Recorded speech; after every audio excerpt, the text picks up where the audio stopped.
বিসমিল্লাহির রহমানির রহিম। আমি অ্যাডভোকেট মাহবুবুর রহমান খোকন।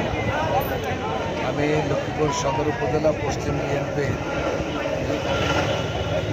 প্রতিনিধি নির্বাচনে আগামী 30শে আগস্ট এই সদর উপজেলা পশ্চিম বিএনপির অধীনস্থ যে 9টি ইউনিয়ন, এই 9টি ইউনিয়নের মোট 639 জন ভোটারের উপস্থিতিতে কাউন্সিলরদের ভোটে এই সদর উপজেলা পশ্চিম বিএনপির কমিটি গঠিত হবে এবং সেখানে আমি সভাপতি পদে একজন প্রার্থী।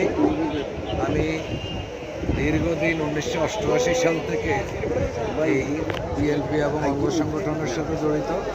1988 সালে লক্ষ্মীপুর সরকারি কলেজ শাখার সহপ্রচার সম্পাদক হিসাবে আমার রাজনীতি শুরু এবং তখন থেকে আমি ছাত্রদল থেকে আমি আজকে এখন পর্যন্ত বিএনপিতে আছি। আমি এই সদর উপজেলা পশ্চিম বিএনপির সাবেক সদস্য সচিব, বশিকপুর ইউনিয়ন বিএনপির বর্তমান সভাপতি এবং এই লক্ষ্মীপুর সদর উপজেলা পশ্চিমের যে 9টি ইউনিয়ন, এই 9টি ইউনিয়নের প্রত্যেকটি এলাকার নির্যাতিত, নিপীড়িত, ত্যাগী নেতা কর্মীদের পক্ষে